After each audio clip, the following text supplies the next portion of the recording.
What started out as a friendly competition over two similar TV shows escalated quickly when Rob Dyrdek threatened Daniel Tosh. Then again, Tosh joking about Rob being a PDF file was potentially taking things too far. You want me to apologize? For what? You being a bitch?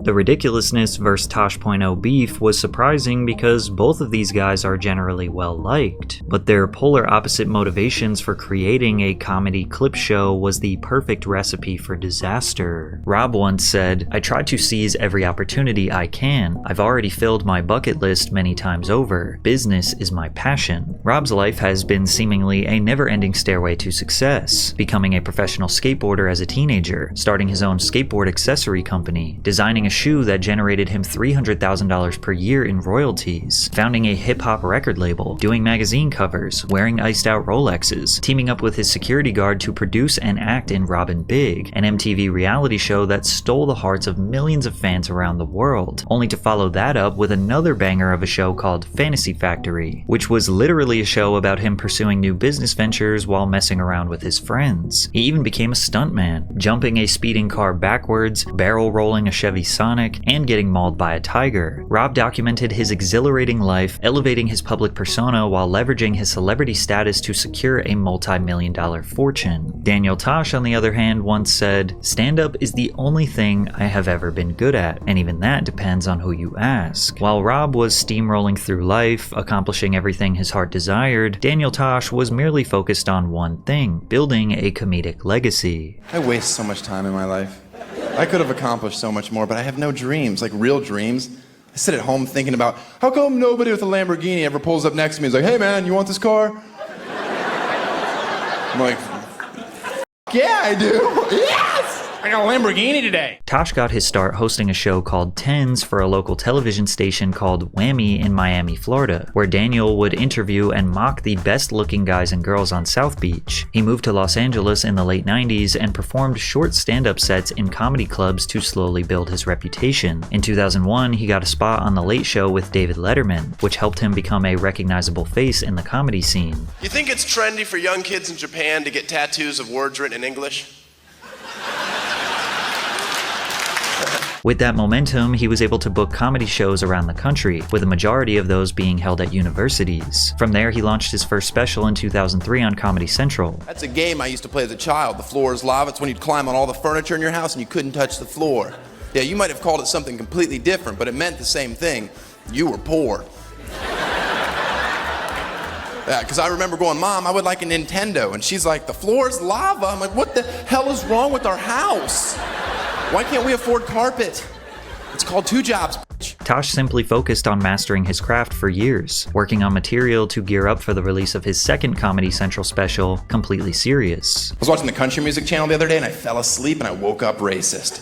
As we entered 2008, YouTube and Facebook were slowly taking over pop culture, with random hilarious videos going viral every day. Comedy Central brainstormed an idea for a comedy clips show, and Tosh was a master of short, punchy jokes. Combine that with a fearless approach to controversial topics, an immense cult-like following of college kids, and devilish good looks, Comedy Central knew he was their star. Tosh.0 debuted in the summer of 2009 and focused on showcasing viral internet videos, memes, social media content, and trending topics, accompanied by Tosh's satirical commentary and often controversial humor. So I came up with a list of brand new terms that have absolutely no racial connotation whatsoever. I field tested them with an extremely diverse focus group. Sugar taster.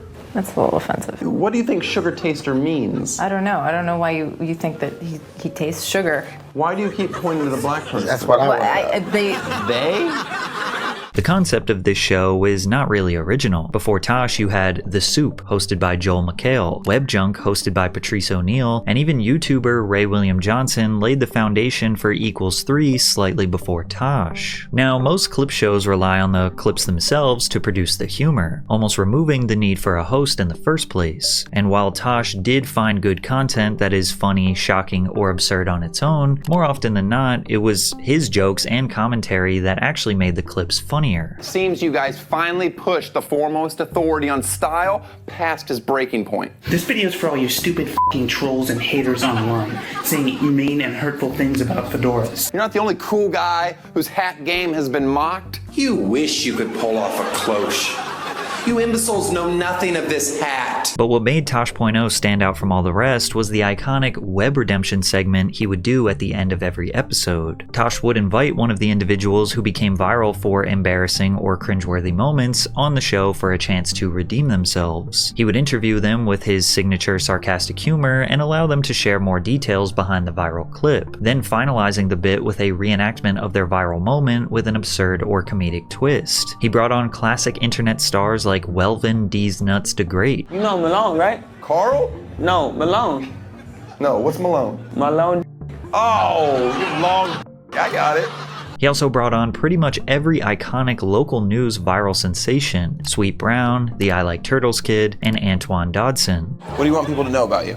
They know I'm openly gay. That's mainly what I want to get out. I don't get That you're gay? I think people knew that about 1 second into your video. no. And even though this was just a clip show, clearly sketch comedy was where Daniel Tosh thrived. The first season of Tosh.0 was a surprise hit and averaged more than 1 million viewers per episode, but then it got even bigger. The second season averaged nearly 2 million total viewers and was the most watched show in its time slot among men 18 to 24 and men 18 to 34. Tosh.0 was absolutely taking over. Little did he know he had some competition on the horizon, as Rob Dyrdek, who was equally loved, was about to launch Ridiculousness, a show that was suspiciously similar to Tosh.0. Even though Ridiculousness premiered 2 years after Tosh.0, Rob claims he actually came up with the idea 4 years prior and even sold it to MTV. Now I was doing both of them at the same time, because I actually sold them both at the exact same time.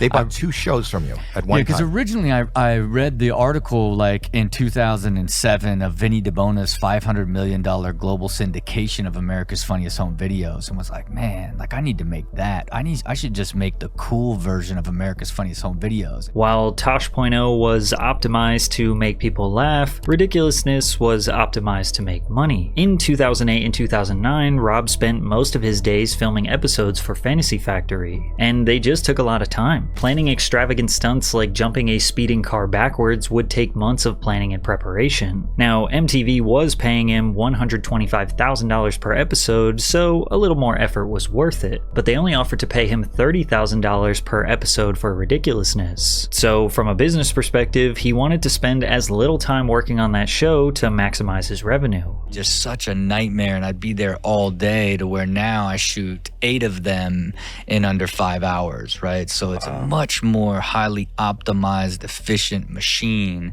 And then for me, it takes very little energy and time to execute it, and it's sort of brand neutral. A lot of people don't even know if I still film them.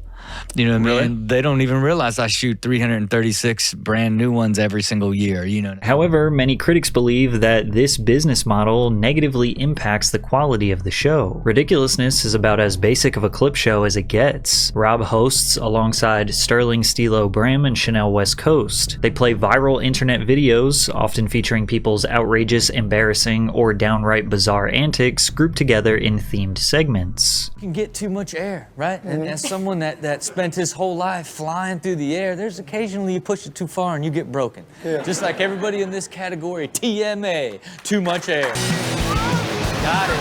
Keep going, bro. Keep going. Oh, yeah. Man, that's some rough water to land into. Man, it's just rough altogether. You gotta what are you doing? Like, about right here, it's time to bail out. It really is. Okay. You gotta let go. Why are you this high in the air? Man, and you were about to start going down. You bailed at the wrong time. Oh.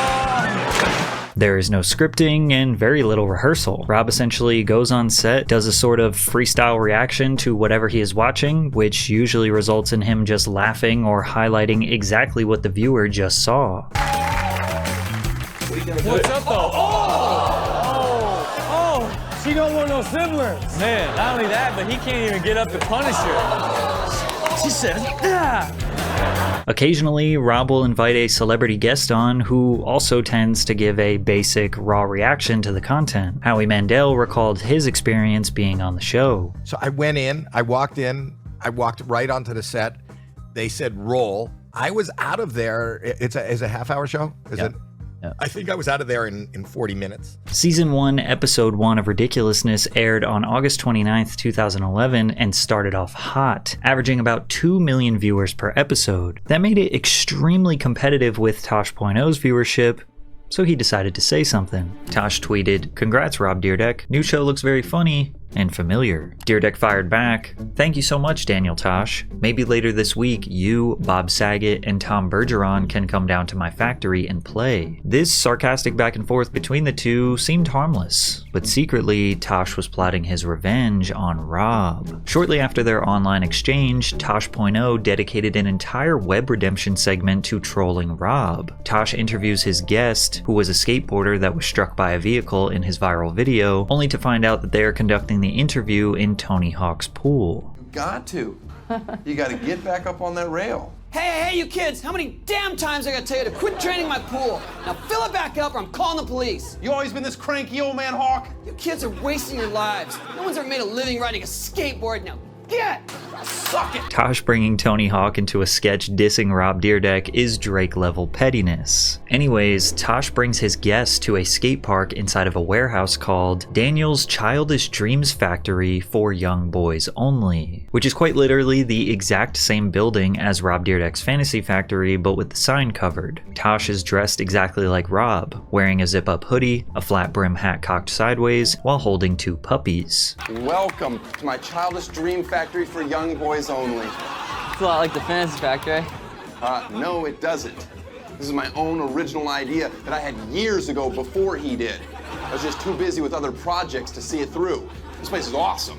It's got everything you could ever want if the only thing you ever wanted was to hang out with 12-year-old shirtless boys. Throughout the sketch, Tosh acts like a creep towards the little boys, even offering them a suspicious beverage with pills in it. At the end, the skateboarder crashes into Tosh's friend, Big Sack, a parody of Rob's best friend, Christopher Big Black Boykin. The sketch is hilarious, but Dyrdek didn't like the idea that his name was being joked about alongside Belia. He tweeted, "The idea of having beef with Daniel Tosh is truly embarrassing. For real. Imagine that. Clip show host beef. But the beef is now very real." Followed by, "I am not a comedian or an actor, so unfortunately for Daniel Tosh, we are going to have to settle this the old-fashioned way. Hashtag see you soon." To which Tosh responded, "Fair enough, but if you have to beat me up, can we film it and put it on my show so people will actually watch it?" As if threatening physical violence against Tosh wasn't already the worst possible way to react to being hilariously trolled, Tosh absolutely demolished him with that response on Twitter. Rob did not fire back on Twitter, but he did seem a bit agitated. Tosh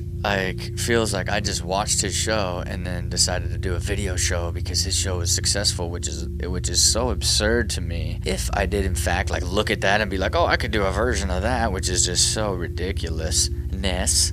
But I don't know. For whatever reason, he's really butthurt about it. And the idea, he's like a comedian who writes these skits around all the stuff. I just play videos and just get up there and freestyle. I'm not a comedian, so that's really what it stems from, and why he's so emotional about my show is beyond me. It's really insane. He even suggested he might still be willing to throw hands. He got out of pocket, then I got a little out of pocket via Twitter, which you don't do, because if you take something personal, you should probably handle it. Yeah, I heard you said you're gonna beat him up.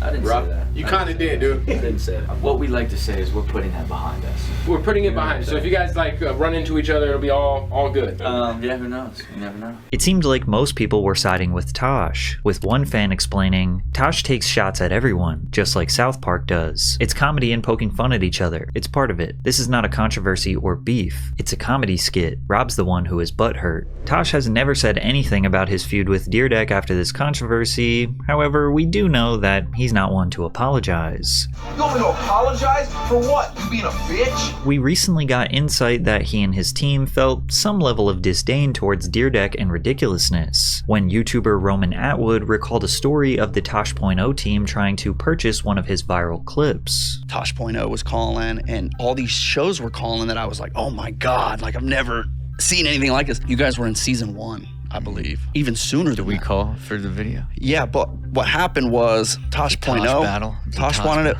and they said, this is his true story.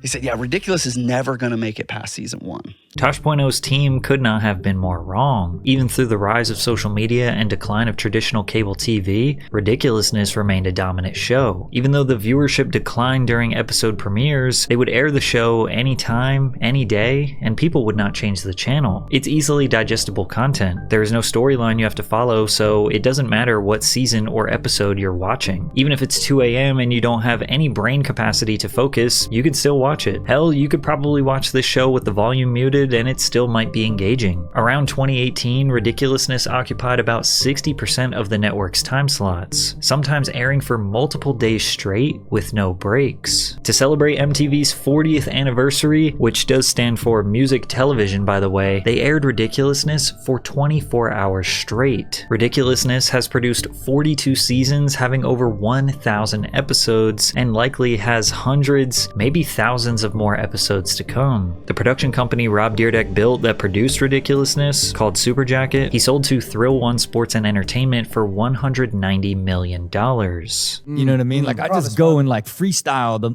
I'm like it for 30 minutes and it's like, oh, you just did a flawless show where you just made everything up. You know what I mean? It's like it's really just sort of this fun, fast-paced experience, but make no mistake.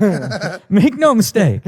It is only for the money. Tosh.0, on the other hand, was canceled by Comedy Central in 2020, but still it thrived for 12 seasons spanning over a decade during the downfall of cable. It's even more impressive that Tosh basically did everything he could to stay anonymous. Tosh rarely had celebrity guests. He hired a team to run his social media for him. He never did interviews. He never did any box office hit movies. He never did major brand sponsorships. He never collaborated on tours with other comedians. He never jumped on podcasts. He never did a roast. All he did was focus on making the best show possible and ultimately letting his comedy speak for itself, and he had a damn good run. It's unlikely that these two men still hold any animosity towards each other. Rob admitted he overreacted, and it's clear that Tosh was just trolling. Just because Rob made a clip show designed for profit doesn't make him a bad guy, especially considering how brutally honest he is about it. Rob Dyrdek gave his fans high quality, amazing content for years via Robin Big and Fantasy Factory, so he is well deserving of his success. Tosh is hilarious, and was hilarious until the very end of his show, and him being a great comedian was all his fans ever wanted from him. So in the end, they both won.